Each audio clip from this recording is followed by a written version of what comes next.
بسم اللہ الرحمن الرحیم۔ السلام علیکم ناظرین،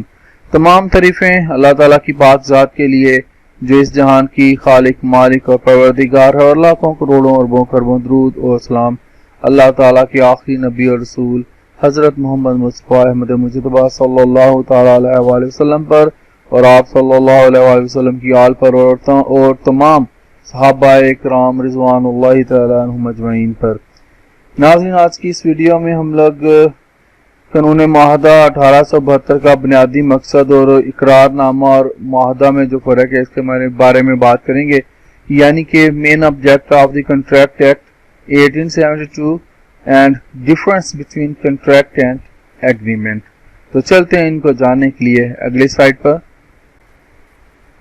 ناظرین، قانون معاہدہ 1872 کا جو مین مقصد تھا، جو بڑا مقصد تھا، وہ یہ ہے کہ فری کین میں معاہدہ کو چند اصولوں، ہدایات اور احکامات کا جو ہے وہ پابند بنانا ہے، جن کے ذریعے فری کین اپنے لیے حقوق و فرائض کا جو ہے وہ تعین کرتے ہیں۔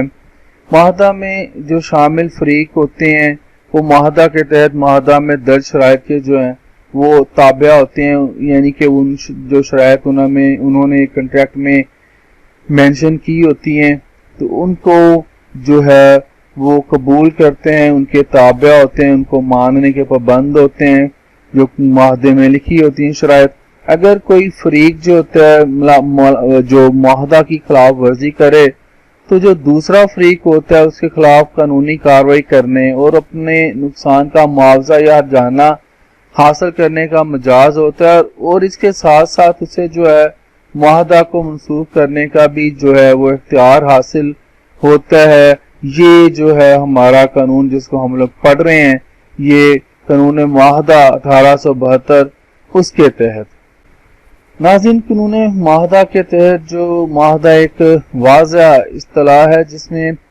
صرف وہی معاہدہ جو یعنی کہ کنٹریکٹ شامل ہوتا ہے جو تمام قانونی شرائط پوری کرتا ہو، یعنی کہ ایک ایسا معاہدہ جو فری کین کی آزادانہ مرضی سے منعقد ہوا ہو، یعنی کہ فری کین جو ہو وہ اپنی آزادانہ مرضی سے کر رہے ہیں، ان پر کوئی پریشر نہ ہو، ان کو کوئی کنٹریکٹ کرنے پہ مجبور نہ کیا جا رہا ہو، کوئی جبر نہ کیا جا رہا ہو، کوئی ناجائز دباؤ نہ ہو، کوئی غلط بیانی کا عنصر اس میں نہ پایا جا رہا ہو، تو یہ جو اس طرح کا معاہدہ ہوتا ہے جن میں یہ چیزیں نہیں ہوتی، وہ جو معاہدہ ہوتا ہے وہ ایک قانونی معاہدہ ہوتا ہے، لیگل کنٹریکٹ ہوتا ہے۔ فری کین جو ہوتے ہیں قانوناً جو ہے معاہدہ کرنے کے اہل ہونے چاہیے، بدل اور مقصد ان کا جو ہے وہ تو جائز ہونا چاہیے، تو ایسا معاہدہ جو ہوتا ہے نا وہ ناظرین جو ہوتا ہے قانونی معاہدہ کہلاتا ہے۔ اس کے ساتھ ساتھ اب آپ کو فرق جو ہے معاہدہ اور اقرار نامہ میں وہ بھی بتاتے چلیں۔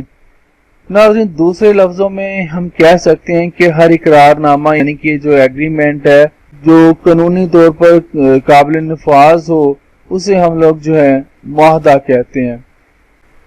اقرار کے یعنی کہ ایگریمنٹ کے ناظرین چند کنٹینٹس ہیں، کچھ لوازمات ہیں۔ جب یہ لوازمات اس کے جو کنٹینٹس ہیں پورے کر لیے جاتے ہیں تو اقرار نامہ جو ہوتا ہے وہ ایک معاہدہ کی صورت اختیار کر لیتا ہے، ورنہ اقرار نامہ جو ہے محض اقرار ہی رہتا ہے۔ تو اب آپ کو پتہ چل گیا ہوگا کہ اقرار نامہ میں اور معاہدہ میں کیا فرق ہوتا ہے۔ ناظرین، اقرار نامہ کے لوازمات جو ہیں انشاءاللہ اگلی ویڈیو میں بیان کروں گا، انشاءاللہ زندہ رہا تو پھر انشاءاللہ آپ کے ساتھ اگلی ویڈیوز میں ملاقات ہوگی۔ اجازت دیجیے، اللہ حافظ۔